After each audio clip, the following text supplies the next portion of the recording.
New York's World Trade Center towers on fire. These images would shape the worldview of governments, businesses, and individuals for the next 2 decades.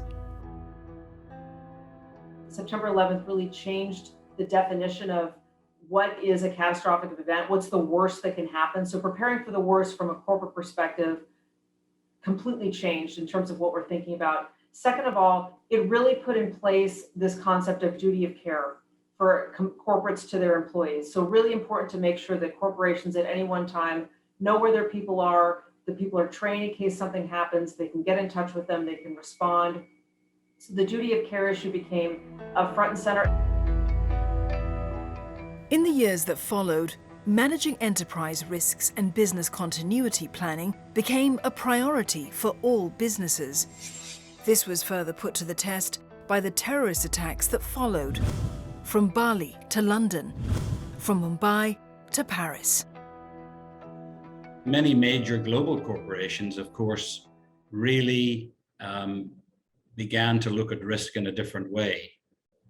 And many countries began to look at securing access to buildings in a way that they never felt they needed to before. On operating split sites, so that if one site is badly impacted by an event of any kind, at least you've got a team that is able to continue to operate. The lessons learned from each subsequent attack have helped business to cope better with crisis. You can say that the responses of businesses and governments post 9/11 were the building blocks of how the world operates today and how the world manages risk today. So looking at the pandemic, we've had to rely on technology in a very crucial way, in-person services stopped operating, social distancing, and it has seemed that COVID has kind of spearheaded the use of technology, or this intense use of technology and technological innovation. And we can equate that, to 9/11 as well. For example, the use of GPS on smartphones or tracking and tracing technologies have really enabled the management of business operations as well as governments during different types of crises, whether that be supply chain bottlenecks or even tracking the spread of this virus during the current pandemic.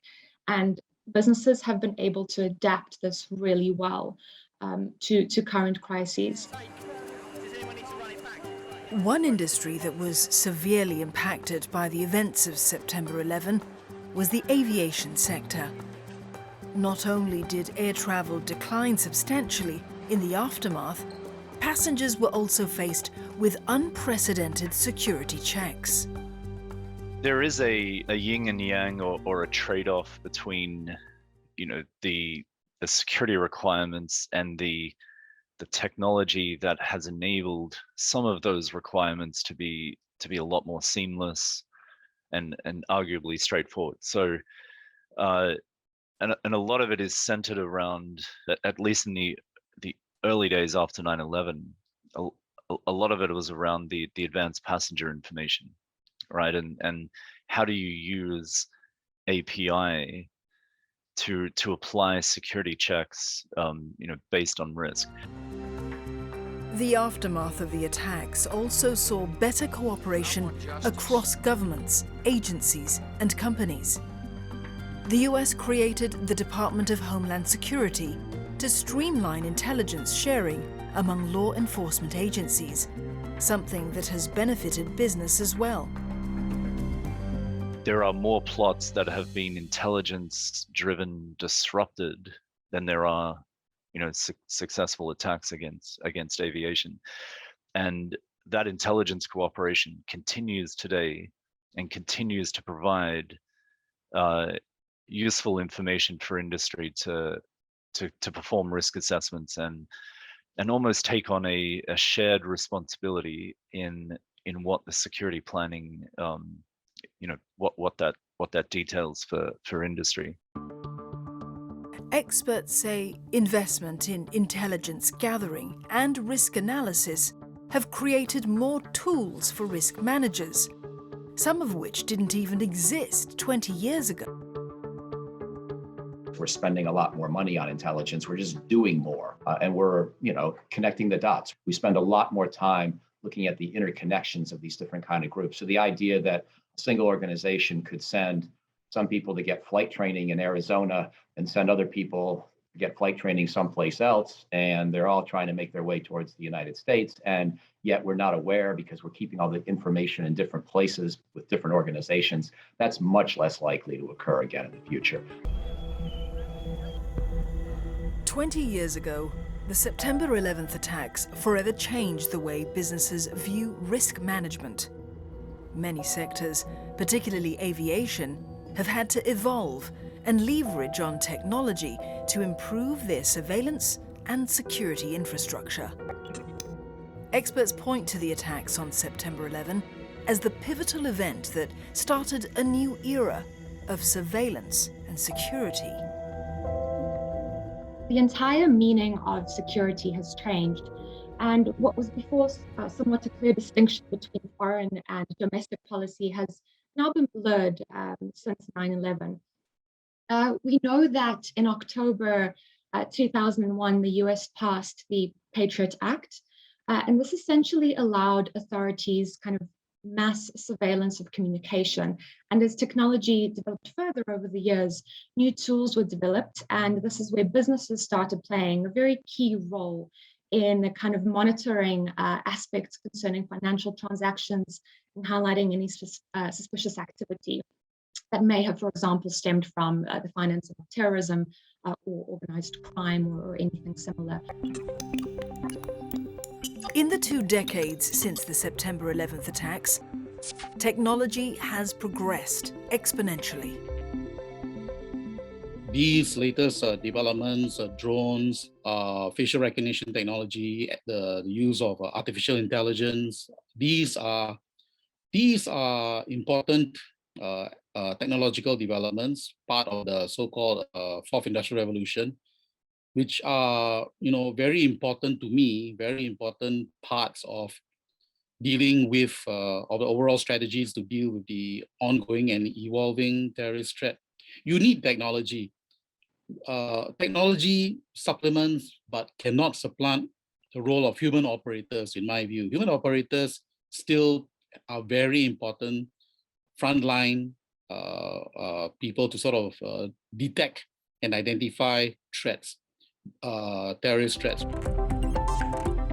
With increasing amounts of data being collected and more of us living our lives online, experts warn that the next major terrorist attack may be a cyber one. Companies now cannot kind of believe they exist in a vacuum. We found that many times when CEOs are surveyed on an annual basis by a firm, they list cyber risk and terrorism up in the top 5. And yet these two things today are intricately linked. You'll see many types of cyber attacks will actually potentially fund terrorism or terrorist-linked organizations. And so banks now needed to check data more rigorously, that introduce new systems, new ways of tracking and monitoring unusual transactions or flagging risk, transactions that needed more monitoring and investigation. That has had a knock-on impact to how other non-financial sector people also operate. Experts agree that the top cyber risk facing companies today is ransomware. According to the Cybersecurity Agency of Singapore, ransomware cases in Singapore rose 154% in 2020. Unfortunately, it preys on a very weak element in our cyber defenses in any organization, and that is the people element, right? So when you look at how cyber attacks work, in the past, they were primarily trying to steal data by penetrating through your firewalls or getting access to your data center or some kind of a virus. But then the malware thing became a bigger issue. So if you could find vulnerabilities in your software or your hardware, you could then exploit it. And a very special kind of malware is ransomware, because not only does it lock up and encrypt all the data once someone clicks on the executable file or opens the infected page, it also can fund all types of other businesses. The emergence of such new risk factors shows that the lessons from the September 11th attacks are still relevant today. You've got to understand what your risks are. You've got to know what the exposure is. You've got to know where your people are, and you have to have a plan in place. Prevention is key here. And this is again where those building blocks of 9/11 become very handy. So risk is a constant. It's just what are those risks and in what magnitude? That's the key lesson, isn't it, for all of us, that you need to be able to expect the unexpected. We don't want to presuppose that just because we've had a pretty good 20 years that we're guaranteed to have another good 20 years, and we got to stay on our toes. But on balance, I would say that we've done pretty well at developing tactics that have made it very hard for terrorists to strike in the well-governed spaces ranging from East Asia and Southeast Asia into Europe and North America. I think in the past, when we looked at enterprise-wide risk, it was really around the operational impact. It's very financial. But post 9/11, we're looking at things that are much more encompassing the impact on people, the impact on our technology and data, our brand, and also very importantly, socially responsible behavior. So these are the types of things that are now more, nuanced in how we manage risk.